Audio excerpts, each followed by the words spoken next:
इस सत्संग का प्रथम पाली का सत्संग है, तो गुरु महाराज के चरणों में नमन करता हूँ। और जिस उद्देश्य से यह सत्संग रखा गया है, आप सभी लोगों के लिए इस सत्संग में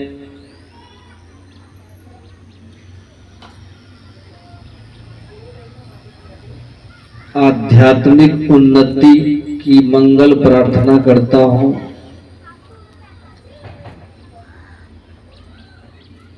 जीवन में एक बात हमेशा याद रखिएगा,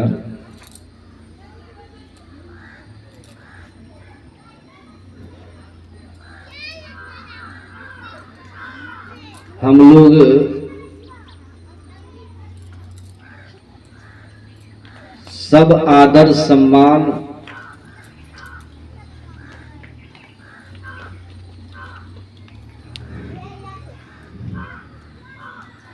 जस कीर्ति के साथ यहाँ संसार में रहना चाहते हैं।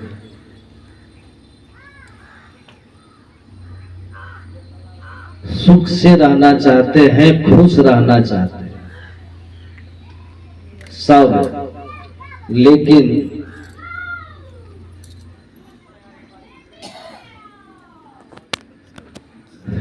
जैसा हम लोग चाहते हैं वैसा होता नहीं है।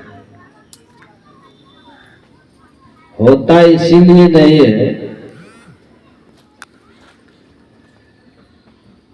कि हम जैसा चाहते हैं वैसा हो, उसके लिए जो करना है वो करते नहीं।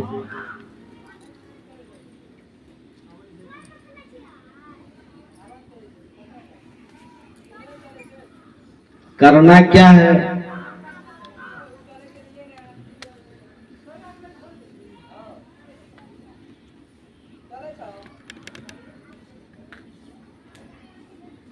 तो संत कबीर साहब कहते हैं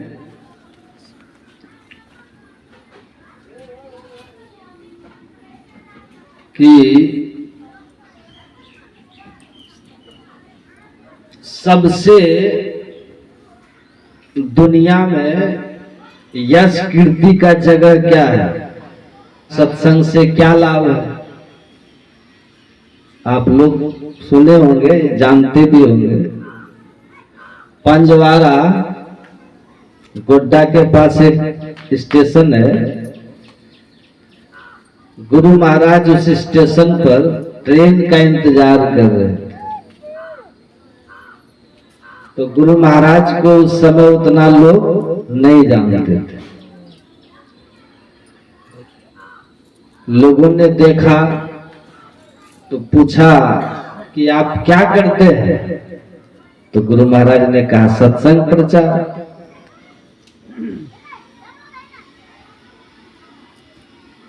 तुम नवयुवक थे, लोग पूछा बाबा सत्संग प्रचार से क्या लाभ होता है? सत्संग से क्या लाभ होता है? तो गुरु महाराज ने कहा कि आप लोग क्या चाहते हैं? आप लोग चाहते क्या है अपने जीवन में? तो उन लोगों ने कहा हम तो गृहस्थ लोग हैं बाबा, हमारी चाहनाओं का क्या अंत? तब गुरु महाराज कहते हैं अच्छा ये बताइए, आप सद्बुद्धि चाहते हैं कि कुबुद्धि चाहते हैं?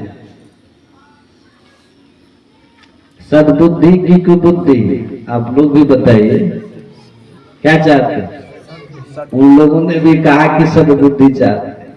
फिर गुरु महाराज कहते हैं आप संसार में जस चाहते हैं, कीर्ति चाहते हैं कि अपजस कलंक अपकीर्ति चाहते हैं? तो उन लोगों ने कहा कि अपजस कौन चाहता है? सभी जस कीर्ति चाहते हैं। मरने के बाद आप लोग शुभ गति चाहते हैं कि अशुभ गति चाहते हैं?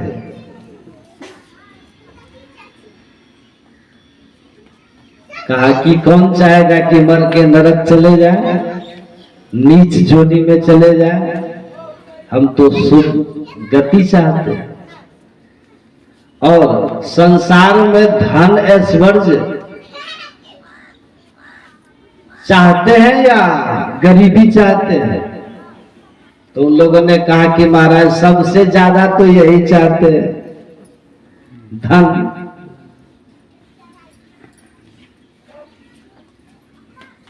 धनी होना चाहते हैं। अच्छा ये बताइए कि आप संसार में अपने व्यवहार में भलपन चाहते हैं कि दुष्टता चाहते हैं? तो कहा कि दुष्टता कौन चाहता है, भलपन चाहते हैं। गुरु महाराज ने कहा कि गोस्वामी तुलसीदास जी महाराज ने लिखा है रामचरितमानस में, मति की रति गति भूति भलाई, जब जेहि जतन जहां जेहि पाई, सो जानब सत्संग प्रभाव, लोक हो वेद न आन उपाय। अच्छी बुद्धि, कीर्ति, सदगति, भलपन, ऐश्वर्य, संपदा जिस किसी ने जहां कहीं भी पाया है, सो जानब सत्संग प्रभाव, वह सत्संग के प्रभाव से ही पाया। लोक कहू वेद न आन उपाय, लोक में वेदों ने और कोई दूसरा उपाय नहीं बताया। जो पांचों एक साथ आ जाए,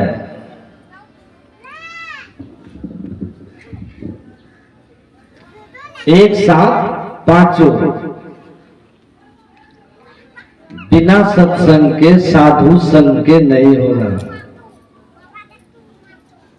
वैसे आगे गोस्वामी जी कहते हैं, सत्संग नहीं करते हो ना तो धन हो जाएगा।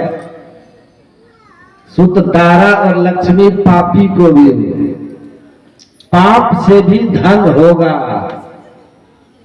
लेकिन पाप से अर्जित धन में कीर्ति नहीं होगी, सदगति नहीं होगी, भलपन नहीं होगा, अपजस, अपकलंक, नर्क और नीच जोनी होगी।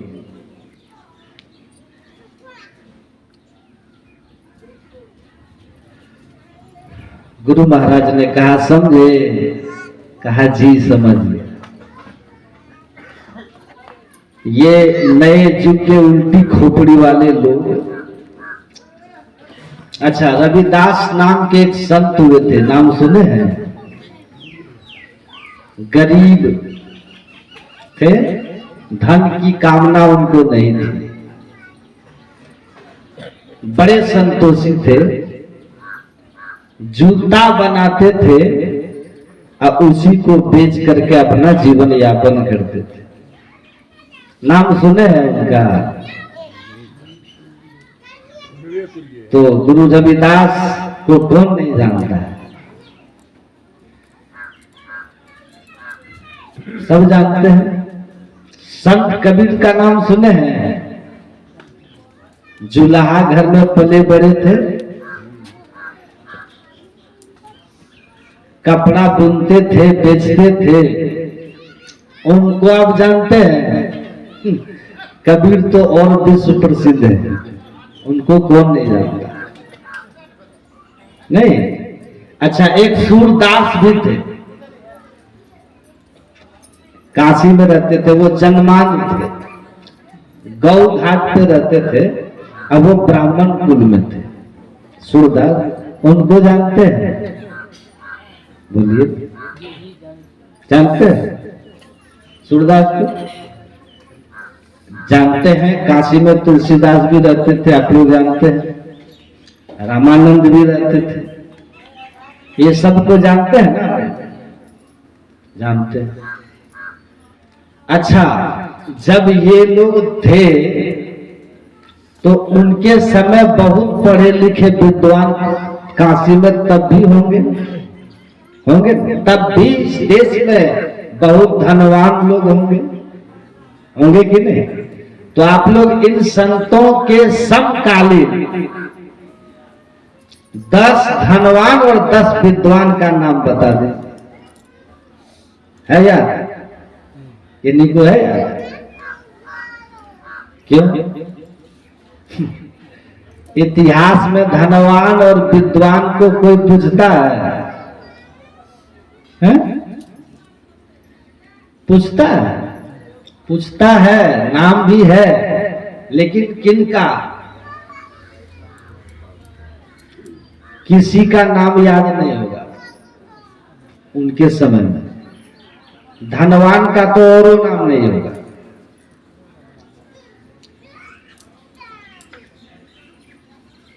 जो विद्वान आध्यात्मिक विद्वान होगा उसका नाम याद होगा, आध्यात्मिक। जो वैज्ञानिक होगा उसका भी होगा, लेकिन सीधे विद्वान अगर होगा तो कोई पूछता है? कोई नहीं पूछता। जिसकी विद्वता का समाज में कोई निर्माण नहीं, योगदान न हो, तो उनको कौन स्मरण रखता है?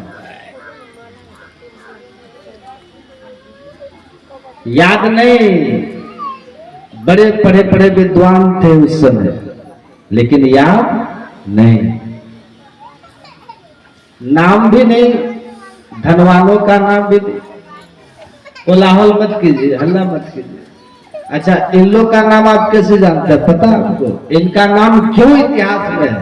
कबीर, नानक, सूरदास, तुलसीदास, क्यों दुनिया जानती है? क्योंकि ये लोग सत्संग करते थे। क्या करते थे? पूज्य होत नर जगत में असत्संग प्रभाव। ये सब लोग पूज्य हो गए। कोई दलित समाज से हुए, कोई वैश्य समाज से हुए, कोई क्षत्रिय समाज से है, कोई ब्राह्मण समाज से। पर किस समाज से है उसका कोई अर्थ नहीं है। सत्संग जो किए उसी का केवल अर्थ है। और ये सब कुछ हो गए और एक समान हो गए। जे पहुंचे थे कहेंगे दिन की एक ही बात, सबे सयाने एक मत, दिन की एक जात। सब कुछ हो गए।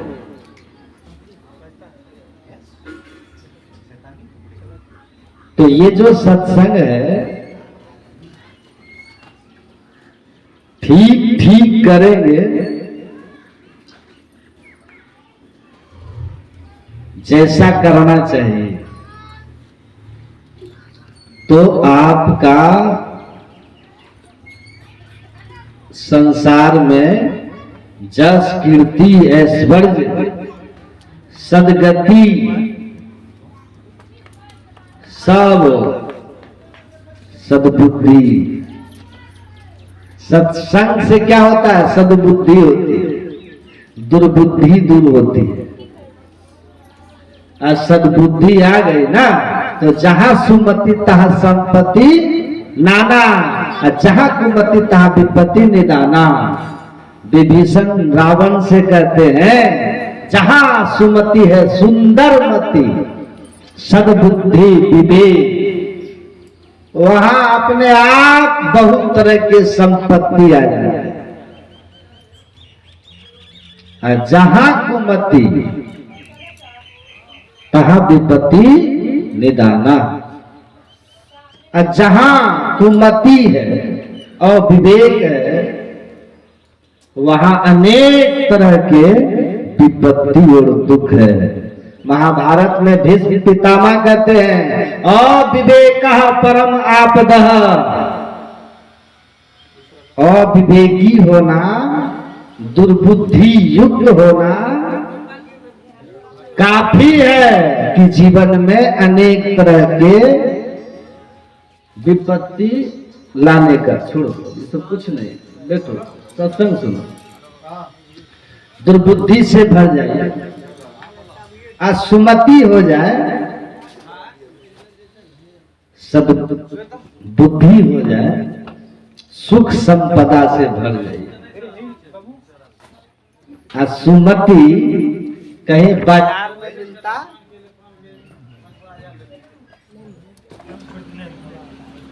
सुमति कहीं बाजार में मिलता नहीं। सुमति चल सतगुरु के हाथ, ज्ञान बुद्धि लाइए, अकर साहब से हेत परम पद पाइए। यह सत्संग क्या है? गुरु महाराज जी का हाट है, जहां सद्ज्ञान मिलता है। क्या मिलता है? सद्ज्ञान मिलता है।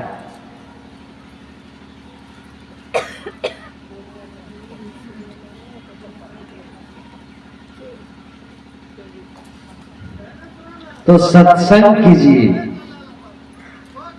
सत्संगति नित्य कीजिए, मति होए निर्मल सार रे, रुचि प्राणपति से उपजे, सुख लहरी अति अपार रे।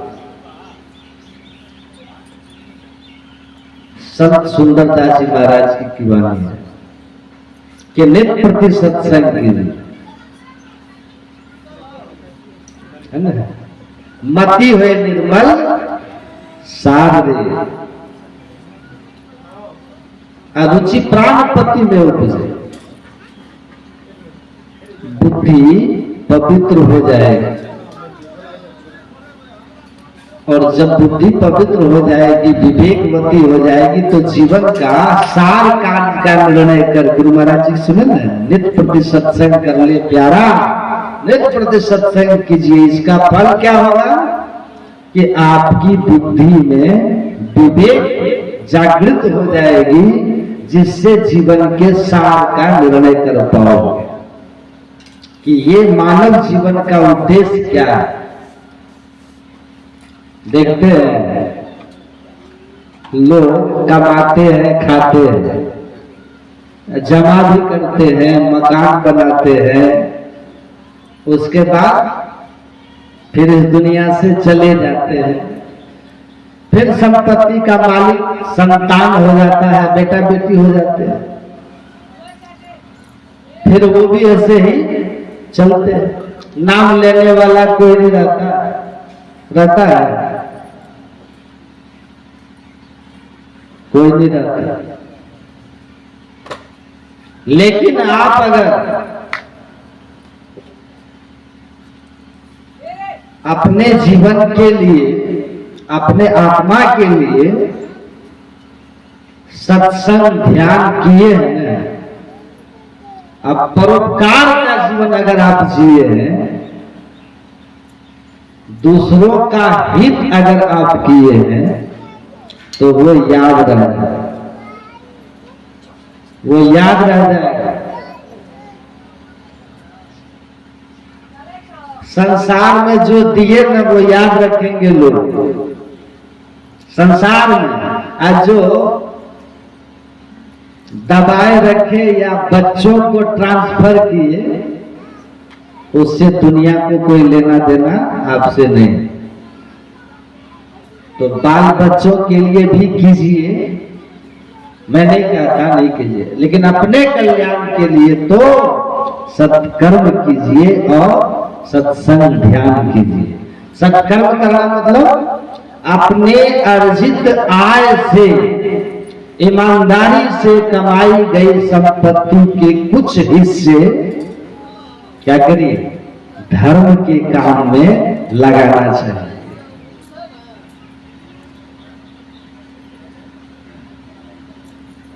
लोगों के मदद में लगाना चाहिए, अच्छे धर्म के काम में लगाना चाहिए। कहा ये अकाउंट हो गया आपका, ये आपका अपना होगा, परलोक में आपका ये सहयोगी होगा और संसार में भी, जीवन काल में भी आप दुनिया में जस कीर्ति सम्मान पाइएगा। मरने के बाद भी मिलेगा, लेकिन लोग कहते हैं ना कि मरने के बाद बोलते हैं, जीवन काल में लोग आदर सम्मान देते हैं। जीवन काल में शरीर रहते लहहि चार फल छत तनु साधु समाज प्रयाग। इसीलिए कबीर साहब कहते हैं, इस सत्संग में लाभ बहुत है, तुरंत मिलावे गुरु से। अब मूर्ख जन कोई साथ न जाने, सत्संग अमृत बरसे। गुरु महाराज जी कहते हैं, बातें हैं अनमोल मोल नहीं एक एक की, इतनी अनमोल अनमोल बातें हैं सत्संग की कि एक एक बात की मोल नहीं लगा सकता कोई। एक एक बात ऐसे ऐसे है सत्संग में संतों का ज्ञान कि अगर आप उसको अपने जीवन में धारण कर लें तो आप अनमोल हो जाएंगे, बड़ी कीर्ति हो जाएगी। यहाँ जयकार नहीं करते आप क्या गुरु महाराज का? कहाँ करते? जहां करना चाहिए वहां करते नहीं, काहे नहीं करते? पैसा लगता है, करिए जगह। इसीलिए गुरु नानक देव जी कहते हैं, सत्संग महरिद्धि सिद्धि बुद्धि ज्ञान, पंच मिले तो मुक्त ध्यान। धन संपदा आध्यात्मिक साधना की शक्ति, सद्बुद्धि विवेक, आत्मज्ञान ईश्वर का ज्ञान, सब सत्संग से प्राप्त होता है। एक बात, कितना? एक बात ठीक से धारण कर लिए संतों की तो कहां से कहां लोग चले। नहीं गए? गए कि नहीं? सुने है ना, जा रहे थे रज्जब जी शादी करने, जा रहे थे ना, दादू दयाल जी की कुटिया थी बगल में, रास्ते में। सोचा जा रहे हैं शादी करने तो थोड़ा संत महाराज जी का आशीर्वाद लेते हैं। बहुत देर तक बैठ गए ध्यान में दादू दयाल। उनका जब ध्यान टूटा तो उन्होंने देखा तो कहा, गुरुदेव आशीर्वाद चाहिए। तो उन्होंने कहा, रज्जब रे तूने गज्जब किया, सिर पर बांधा हो, आया था हरि भजन करो, चल दिया नरक की। अब उनकी मौत थी, दादू दयाल उनकी मौत थी। रज्जब को ये बात लग गई, रज्जब ने बात को पकड़ लिया। एक बात, अपना मोर अपने भाई को माथे पर डाल दिया और कहा कि अब हम यही हैं, जाओ तुम्हें शादी। गया ही नहीं, चला गया होता रज्जब तो रज्जब को आज कोई नहीं जानता, जानते हैं? अगर कोई चले गए तो कबीर साहब कहते ना, चिंता मत किया, घर में जुक्ति मुक्ति घर ही में, जो गुरु अलग लखावे। अगर आप चले गए गृहस्थ आश्रम में तो कहते चिंता मत करो, घर में रह करके घर में जो भोग घरे, घर का जीवन नहीं जाने। सदगुरु के शरण में चले आओ, घर में रहकर पारिवारिक जीवन का भोग करते हुए ठीक ठीक साधन भजन करते आप मुक्ति प्राप्त कर लो। तो गृहस्थ आश्रम में भी लोग महान महान संत हुए, ऋषि महर्षि हुए, नहीं हुए, लेकिन वो ईमानदार थे, सदाचारी थे और अपना संसार के दायित्व के साथ साथ भजन ध्यान भी नियम से करते थे, त्रैकाल संध्या भी करते थे। इसलिए वेद भगवान कहते हैं कि हे मनुष्यों, सुख शांति आनंद चाहते हो तो पहले बुद्धि योग करो, मतलब सत्संग करो, क्योंकि परमात्मा की प्राप्ति से ही शांति होगी, मुक्ति होगी। मुक्ति और शांति परमात्मा की प्राप्ति से होगी। और इसीलिए परमात्मा प्राप्ति के लिए सबसे पहले बुद्धि योग अर्थात सत्संग करो, सत्संग करो।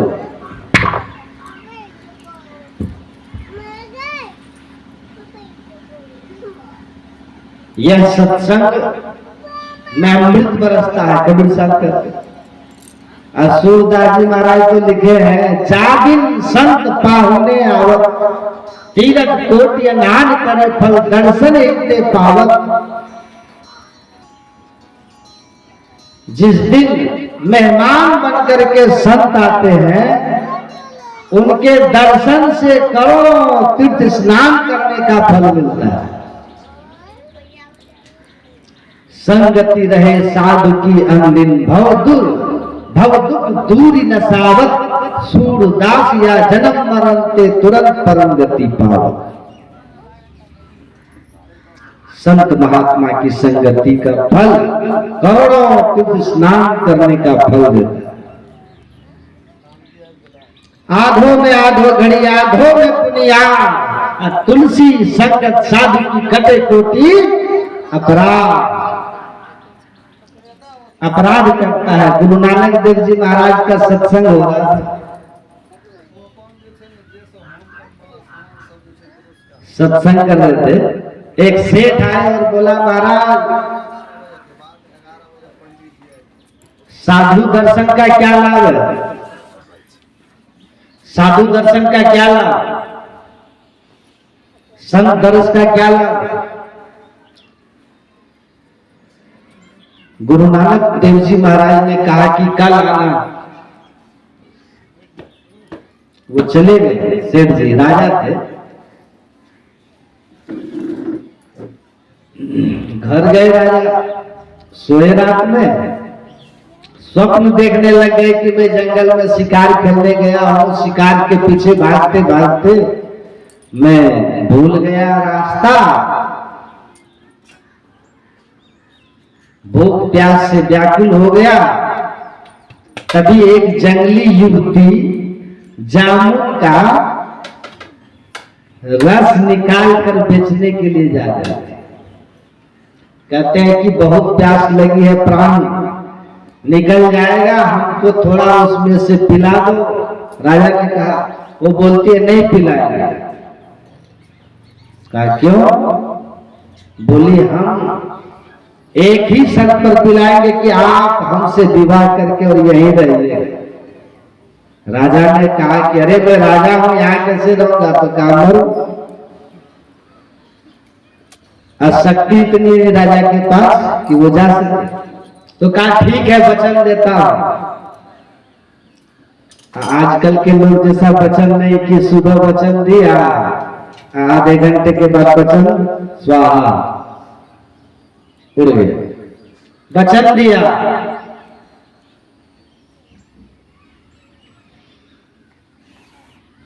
स्वप्न था, पिला दी, शादी हो गई।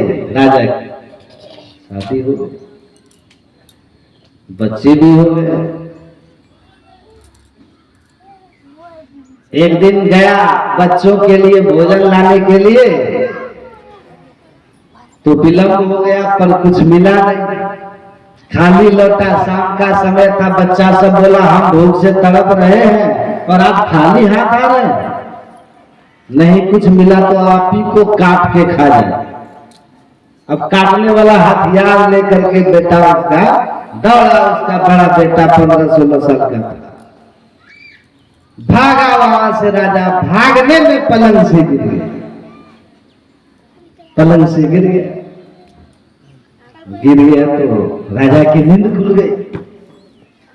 बड़ा आश्चर्य हुआ कि भाई कैसा देख रहे हैं भाई, ये किस तरह का स्वप्न है। गए थे संत के पास, संत का दर्शन करने, कहा कि सुने थे सत दर्जनी पाठक करे, सत के दर्शन से पाप करता है। ये तो हम उल्टे ऐसा स्वप्न देख रहे कि हार कांप गया रे भाई। सोचा जाकर के पहले पूछेंगे गुरु नानक देव। गया जैसे नानक देव जी का सत्संग हो रहा था, खत्म हुआ, कहा गुरु नानक देव जी महाराज से कि महाराज सत दर्शन का लाभ तो हम बाद में पूछेंगे, लेकिन हम पहले रात में जो स्वप्न देखे हैं उसकी बात पूछेंगे। तो गुरु नानक देव जी ने कहा क्या पूछेगा, यही है कि शिकार करने गया था, रास्ता भूल गया, प्यास लग गई, युवती जामुन का रस लेके जा रहे थे, विवाह के शर्त पर तुमसे जामुन का रस दी, उसके बाद शादी किया, बच्चे हुआ, एक दिन तुम लौट के आ रहा था खाली हाथ, तो बच्चा दौड़ा काटने के लिए कि काट के तुम्ही को पका के खा जाएंगे, और तुम तब पलंग से गिर गया, नींद खुल गई। यही जब तुम पूछना चाह रहे हो, ऐसा स्वप्न क्यों देखे। तो कहा महाराज हम तो ये बात अपनी रानी तक को नहीं बताए, स्वप्न की बात आप कैसे जान गए। कहा जाने तीन काल कर ज्ञाना करतल में अमलक समान। गुरु महाराज जी कहते थे ना कि मेरे पास लोग आते हैं ऐसे ऐसे मनोभाव लेकर कि अगर मैं बोलना शुरू कर दूं तो वो मेरे पास आना छोड़ देंगे, मुंह दिखाना छोड़ देंगे। श्री सद्गुरु महाराज, लेकिन बोल देंगे तो सुधार कैसे होगा, भाग जाएंगे तो सुधार कैसे होगा।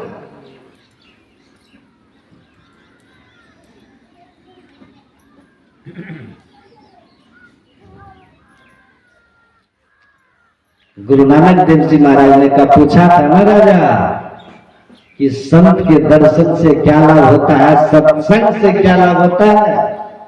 तो सुनो, तुम जो स्वप्न देखे हो ना, ये तुम्हारे भावी जीवन की सच्चाई है।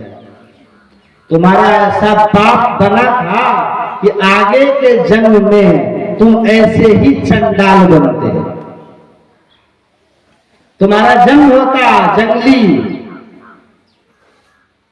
आखेटक समाज में, जहां तुम इसी तरह की गरीबी और दैन्य अवस्थाओं में अपना जीवन यापन करता।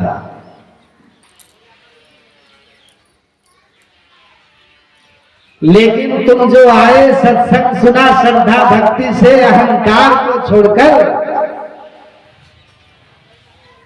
राजा होकर भी अहम छोड़कर के जो तुम आए, उसका फल है कि जो तुमको जीवन के 70-80 वर्ष तक भोगना पड़ता, वो 1 घंटे के स्वप्न में भोग करके तुम मुक्त हो गए। जो हमें सुनिश्चित काटे ही टल जाए। तो संसार में तो दुख है, क्योंकि संसार दुखालय है, पर इस दुखालय में सत्संग, साधु संग क्या है। जगत गुरु शंकराचार्य की वाणी सुन रहे थे ना, नंदी दलगत जलमत तरलम तत्व जीवन मत्स्य चपलम, क्षण में सज्जन संग तेरे का भौति भवानव प्रणव का। संसार सागर को पार करने के लिए नाव की तरह ये साधु का संग होता है, सत्संग।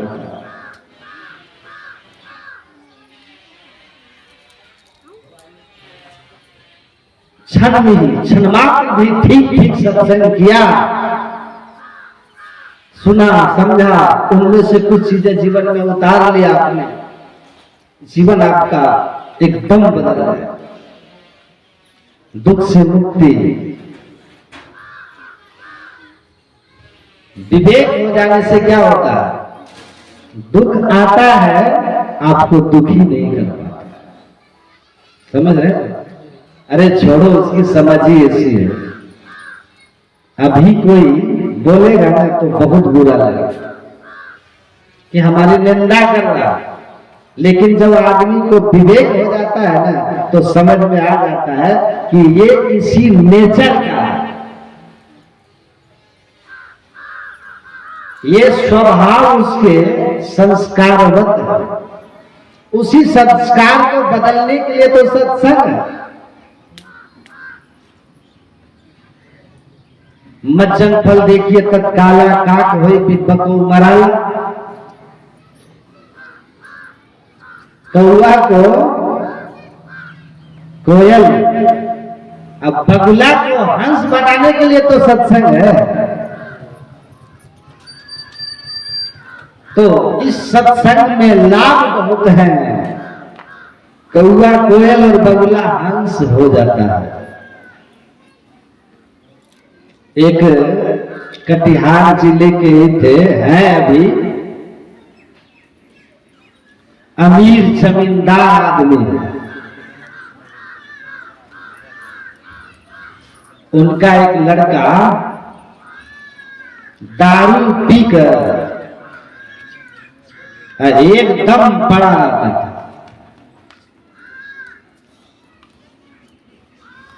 दारू पी के पड़ा रहता था,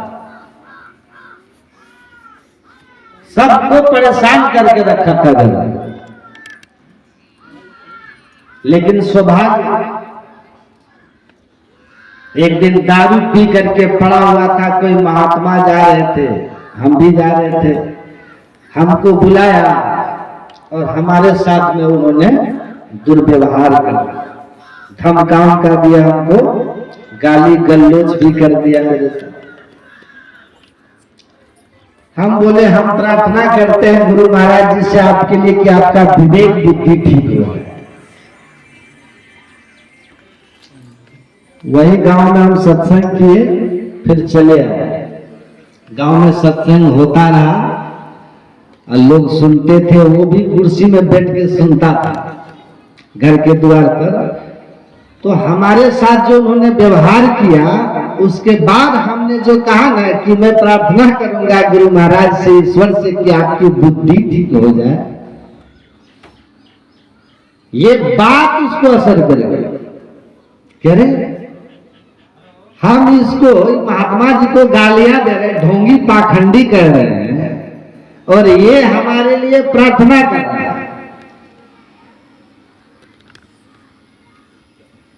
हृदय परिवर्तन, ये बात धीरे धीरे उनके मन में आने लगी।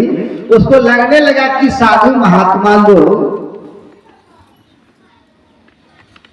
में कुछ तो विशेषता है जो हम में नहीं। अच्छा आपके साथ कोई करता है तो आप अच्छा करते हैं, नहीं करते हैं? ईसा मसीह लिखते हैं, व्हाट अ ग्रेटनेस, क्या महिमा है, किसकी, उनकी, किनकी, जो अच्छा करने वाले के साथ अच्छा करते हैं। आपके साथ जो अच्छा व्यवहार कर रहा है, आप उसके साथ अच्छा करो। कहते हैं इसमें कोई महिमा नहीं है, महिमा उनकी है। जब आपके साथ कोई बुरा कर रहा हो तब भी आप उसके साथ अच्छा कर रहे हैं, तब नहीं, तब नहीं। अब वो करके दिखाते हैं, उनको कील ठोक रहे ईसा मसीह को मारने के लिए, लेकिन वो प्रार्थना करते हैं कि हे मेरे पिता इन्हें क्षमा कर देना, ये नहीं जानते कि ये क्या कर रहे हैं। एक संत के साथ जो कर रहे हैं इसका परिणाम क्या भोगना होगा ये नहीं जानते। गुरु महाराज कहते थे ना, आप हमको कितनों कष्ट दीजिएगा, अपमान कीजिएगा, लेकिन हम आपको कोई दंड नहीं देंगे, क्योंकि साधु है ना, हमारा तो बस स्वभाव है। अंजलि गत शुभ सुमन जिमी सम सुगंध कर दो, बाया पवित्र दाहिना पवित्र, इन बातों का ख्याल सुगंधित फूल नहीं रखता। सुगंधित फूल जिस हाथ से पकड़ लो सुगंधित कर दे। उसी तरह ऊंच नीच अच्छा बुरा गुणवान गुणहीन का ख्याल साधु महात्मा लोग नहीं करते। सज्जन दुर्जन जो चले आवे एक ही दृष्टि निहार, वो एक ही दृष्टि से देखते हैं। आपको बुरा आदमी बुरा दिखता है, आप दूर भागते हैं उससे, निंदा भी करते हैं। लेकिन साधु महात्मा के पास अगर कोई आता है, श्रद्धा रखता है, तो उनको लगता है कि अगर ये गलत है तो सुधार कैसे हो। डॉक्टर रोगी देख करके भागेगा नहीं, भागेगा, रोगी का इलाज करेगा, उसको ठीक करेगा। भगवान क्यों कहा भगवान ने कि मोते अधिक सत्य कर लेखा भगवान राम ने? इसीलिए कि भगवान का अवतार होता है, विशेष अवतार राम कृष्ण आदि के रूप में, तो वो पापी का नाश कर देते हैं। रावण को मारते हैं, कुंभकर्ण को मारते हैं, कृष्ण कंस को मारते हैं, जरासंध को मरवा देते हैं, बहुत असुर को मारे। लेकिन बुद्ध जब आते हैं तो अंगुली माल को मारते नहीं है, उसके भीतर की बुराई को मारते हैं। नारद जी रत्नाकर को मारते नहीं है, उसके भीतर की बुराई को मार करके उसको महर्षि वाल्मीकि बनाते। और इसीलिए कहा कि संत की महिमा भगवान अपने मुख से कहते हैं कि मुझसे बढ़कर जाना। अब भगवान श्री कृष्ण तो यहां तक कहा प्रजा में हम नित्यम पूजम घृत रेणवी, कि मैं तो खुद संतों के पीछे पीछे चलता हूं, उनके चरण धूलि उड़कर मेरे ऊपर पड़ जाए, और मैं इस अवतार में जो मारने का काम किया तो उस पाप से मुक्त हो जाए, पवित्र हो जाए। ये महिमा संत महापुरुषों की है। इसलिए संत जो होते हैं हेतु रहित जनजुपकारी, बिना स्वार्थ के सबकी भलाई चाहते हैं। संत अपनी मौज में चलते हैं और संसार अपनी मौज में चलता है। संसार की अपनी मौज है और संत की अपनी मौज है। जो इनके शरण में आ जाते हैं, पातक तरई, पातक टलता है, पुण्य होता है, बुद्धि में विवेक जागता है, और तब आदमी कुपथ छोड़ करके सतपथ का मार्ग पकड़ता है। जैसे सतपथ के मार्ग पर चलेंगे तो दुनिया में कीर्ति होगी।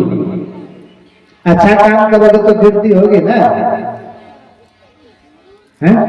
अच्छा काम करोगे तो कीर्ति होगी, है कि नहीं? बुरा काम करके कीर्ति होगी। एक बाबा सुना रहे थे कि एक औरत थी, औरत बहुत सती व्रता औरत थी, पति का आज्ञा पालन करने वाली औरत, ध्यान भजन सत्संग सेवा सत्कर्म में रत रहने वाली। उनके पति आए खेत से, पति आए किसान थे, आते ही पुकार करके कहा पति ने पुकारा कि जल चाहिए। पत्नी सुनी। उस समय वो खल में पत्नी धान कूट रही थी। जैसे सुनी और खल ऊपर गया था, हाँ ऊपर ही छोड़ दी, हाँ वो खल को ऐसे ऊपर और खल गया, ऐसे छोड़ दी, समझे। उसके सत्धर्म के प्रभाव से वो ओखल जो है वो मूसल ऊपर ही आकाश में खड़ा रहता है, छोड़ दी। जाकर के पानी लाई, पति को पानी दी। अब उसके घर में 2-4 जो लोग थे, देखा अरे बाप, अरे उसका तो ऐसे ऐसे मूसल आकाश में रह गया, आकाश में रह गया।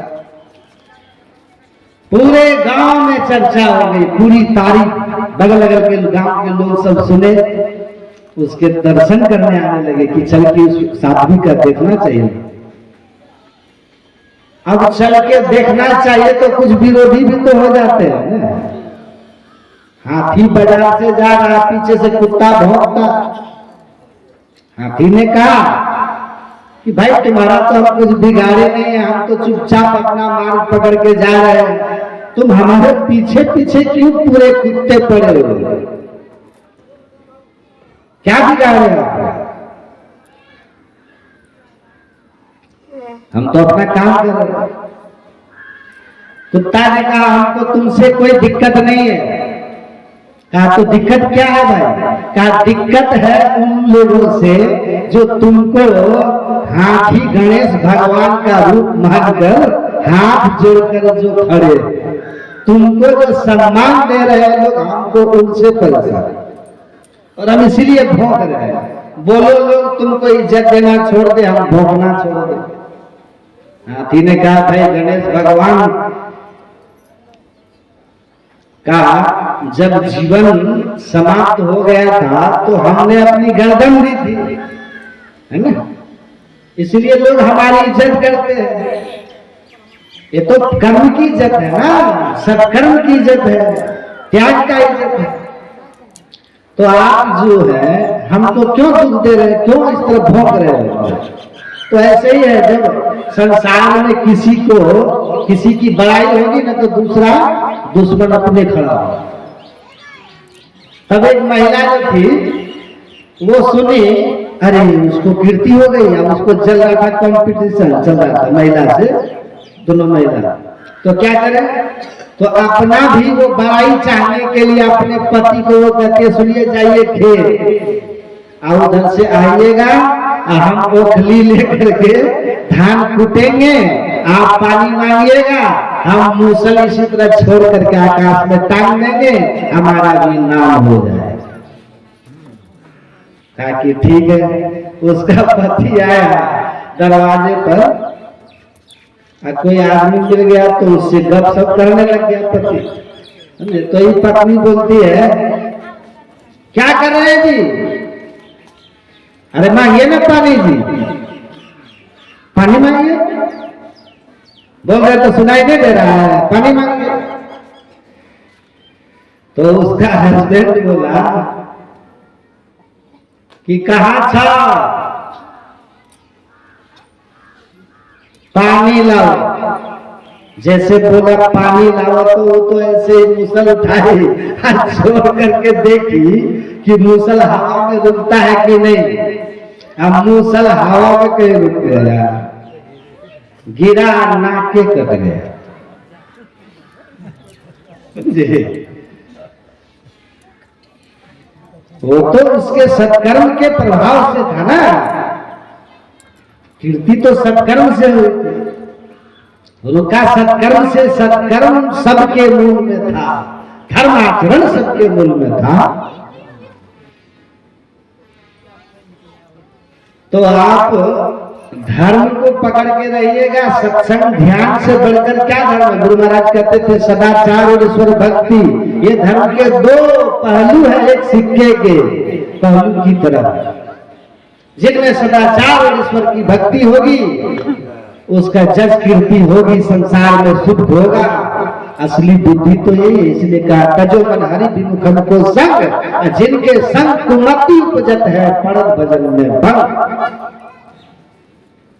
जो छोटा पौधा होता है ना, उसको बाग लगा के रखना पड़ता है, बड़ा आम जब हो जाता है उसमें गाय भैंस बांध दो, रामकृष्ण परमहंस कहते थे। उसी तरह जो नया नया सत्संग में आया है, सत्संग ध्यान जो कर रहा है, अभी भीतर से वो पका नहीं है, तो उसको ऐसे ही लोगों के संग से दूर रहना है जो मति आपका खराब करता है, संसार की ओर जो आपको ले जाता है। अरे कुछ नहीं रखा है, भगवान मनुष्य ने दिया है, खाओ पियो मौज करो। हे मुर्गा मांस का आमना है, धर्मशास्त्र पढ़ाई नहीं, खुद खा रहा, खुद पाप कर रहा, लेकिन दूसरों को पाप करने में शामिल कर दिया। तो ये चीज है, इसको समझना। भगवान शिव क्या बोले पार्वती से पता?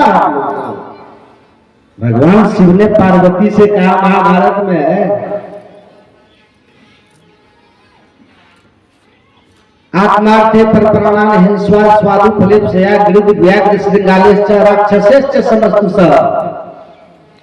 हे देवी, जो मनुष्य शरीर प्राप्त करके मांस मछली अंडा आदि का सेवन करता है, वो गिद्ध बाघ सियार राक्षस और भी नीच से नीच कोई संज्ञा हो तो समस्त सब है, गिद्ध है, बाघ है, राक्षस, नीच से नीच सारी संज्ञा दे दो, सब है। ऐसे लोगों भगवान स्वीकार नहीं करते।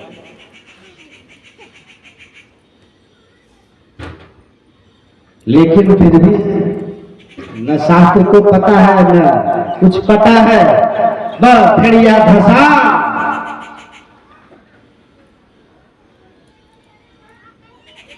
तो ठीक ठीक धर्म को समझिए,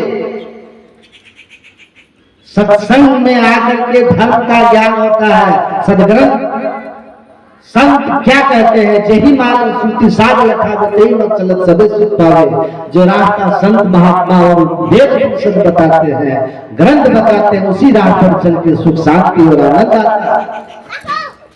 तो संत महात्मा कहते हैं, वेद भगवान कहते हैं कि सबसे पहले सत्संग करो, साधु संग करो, और तब दीक्षा शिक्षा लेकर के मानस जप मानस ध्यान इन ज्योति के योग और नाम योग की साधना करो। इससे आत्मज्ञान होगा, आत्मदृष्टि खुलेगी, परमात्मा की अनंत सत्ता का तुम्हें बोध हो जाएगा। और इस मार्ग पर चलते हुए सुख शांति आनंद मिलेगा जीवन काल में भी। इसीलिए सत्संग नित्य प्रति कर ले प्यारा, नित्य प्रति सत्संग कीजिए, मति आपकी शुद्ध होगी, जस कीर्ति दुनिया में होगी। नहीं तो कौन मना करता? आपका मन ही है कि हमको बाघे गिद्ध बनना है, तो खूब मांस मछली खाइए, दारू पीजिए, दारू पीजिए। जो आदमी जीवा के स्वाद को नियंत्रित नहीं कर सकता, उससे भक्ति होगी, अब उस पर भगवान खुश होंगे। सब जीव मात्र परमात्मा की संतान है, इसलिए जीव मत मारो। बापुरे कहते जीव मत मारो। कौन माँ बाप चाहता है कि एक बेटा दूसरे बेटा को मार के खा जाए, एक बेटी दूसरी बेटी को खा जाए? इसीलिए कहा तिल भर मछली खाए के कोटि गौ दे दान, काशी करवट ले मरे तो नरक निदान। परमान समान समय पर देतु मिच्छति अनविक्षम प्रत्यंत वास्तास्ति यतो नास्ततो अपूर्ण कृताम। कहा दूसरे जीव को तड़पा के मार के और उसका मांस खाकर जो अपने शरीर का बल बढ़ाना चाहता है, जीवा के स्वाद लेना चाहता है, ऐसे मरने के बाद शास्त्र में लिखा है ऐसे लोग अपने तो नरक में जाते ही हैं, अपने माता पिता को भी नरक में ले जाते हैं। जो ऐसे नालायक बेटा बेटी को जन्म दिया है, शास्त्र में लिखा। इसीलिए हो सके दूसरों की मदद करो, दूसरे की भलाई करो, किसी को कष्ट मत दो। कर भला होवे भला, तो सत्संग ध्यान इसीलिए होता है। यहाँ एक टाइम का सत्संग और होगा, बुद्धि और होगा, समझ आएगा। सत्संग का प्रसाद खाइएगा, बुद्धि शुद्ध होगी, पवित्र होगी। जैसा खाए अन्न वैसा हो मन।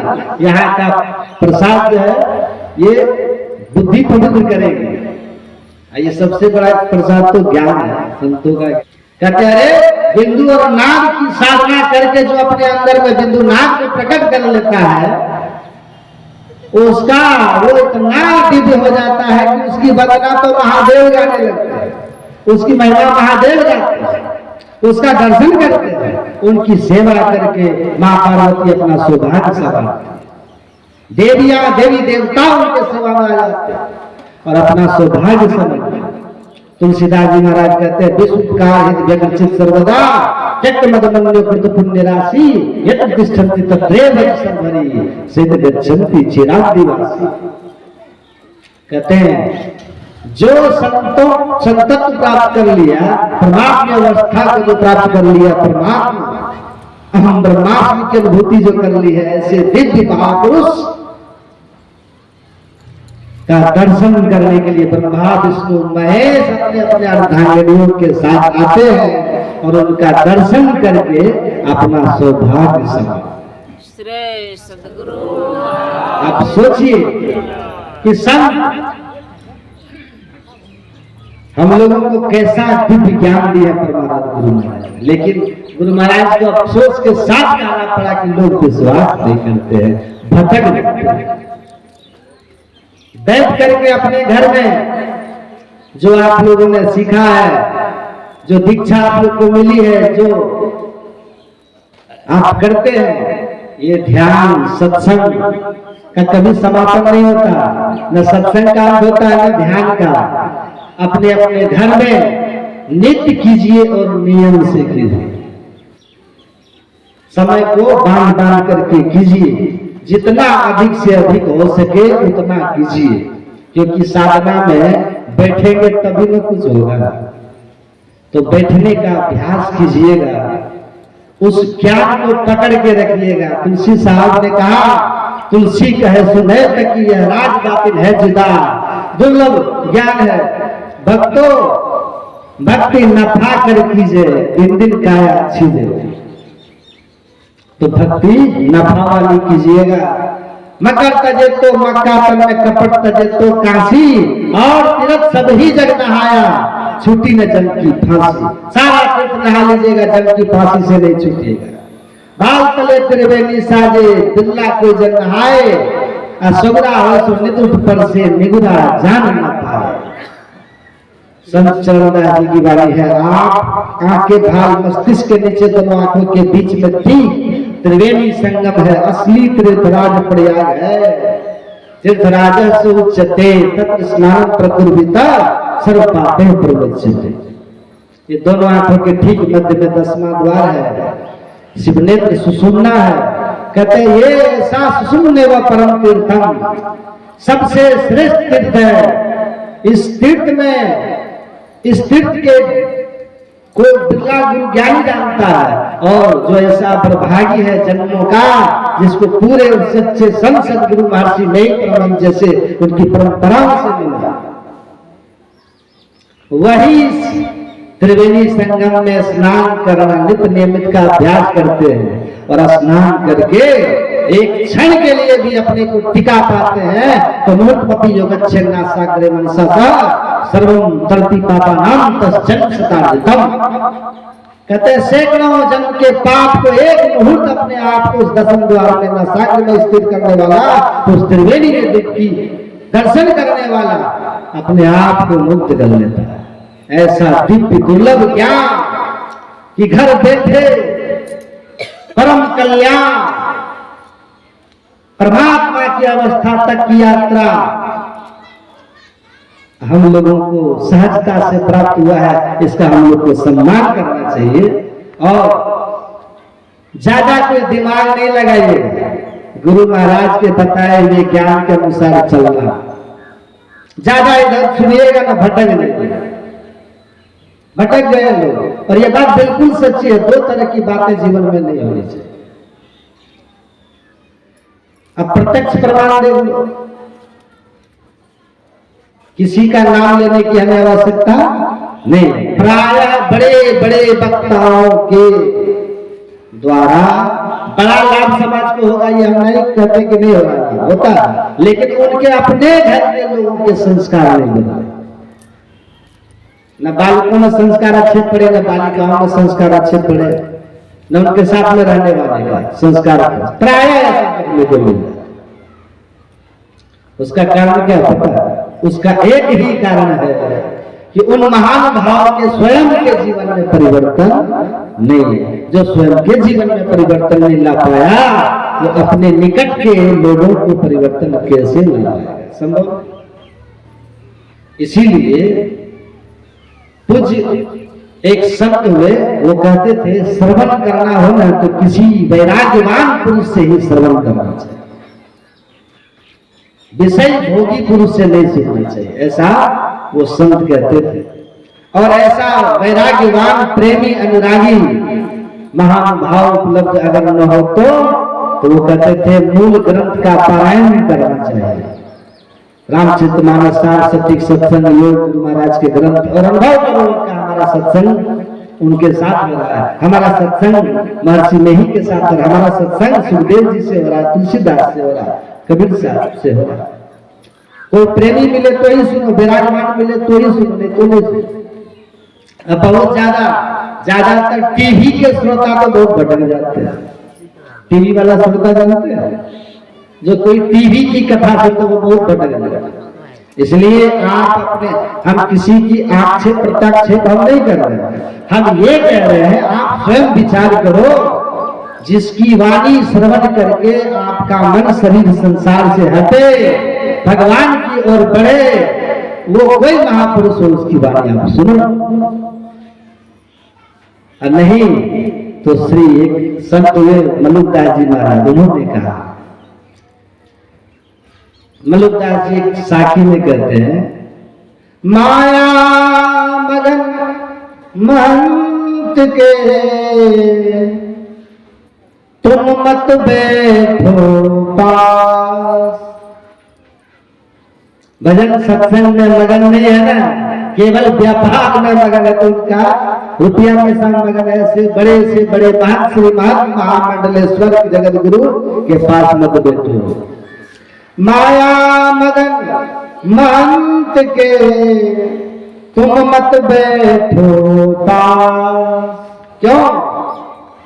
ऐसे मिथ्याचारी के पास मत बैठो, ज्यादा इधर उधर सुनिएगा तो भटक जाएंगे। एक वकील साहब थे, करके खत्म कर दिया।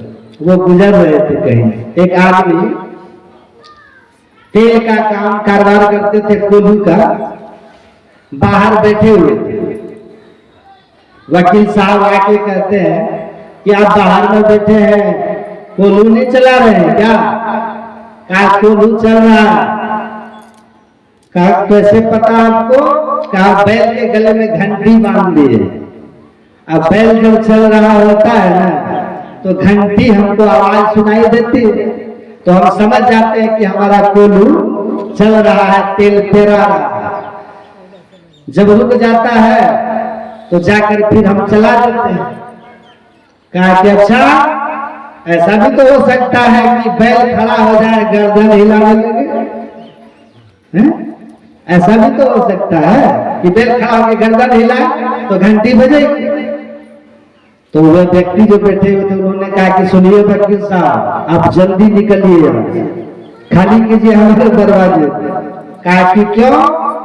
कहा हमारा बैल आपकी तरह वकालत पढ़ा नहीं, आपके संग में कहीं वकालत सुन लिया तो हमारे लिए आफत हो जाए, तो आप निकलिए। तो उनके संग से बच के रहिएगा। तजो मन हरि मुखन को संग जाके संग कुमति उपजत है परम भजन में भंग। तो कुमति उपजाने वाले लोगों के संग से बच के और उनके संग में रहिए। किनके संग में? जो हरि भक्त हैं, गुरु भक्त हैं, सत्संग में, ध्यान में, ईश्वर में, सदगुरु में जो श्रद्धा विश्वास रखते हैं, ऐसे के संग में रहिएगा तो मन नित्य नियमित प्रेरित होगा। तो नित्य नियमित सत्संग और ध्यान अपने घर पर भी कीजिए। यहाँ आकर के सत्संग सुनिए, लेकिन कीजिए जहां भी कीजिए, पाप कर्मों से अपने को बचा के रखिए। सबका मंगल हो, सबका शुभ हो, सबका कल्याण हो। गुरु महाराज की अहद कृपा आप सब पर बनी रहे। मैं यही शुभकामना प्रार्थना दुआ आप सबके लिए करता हूं। बोलिए श्री सद्गुरु महाराज।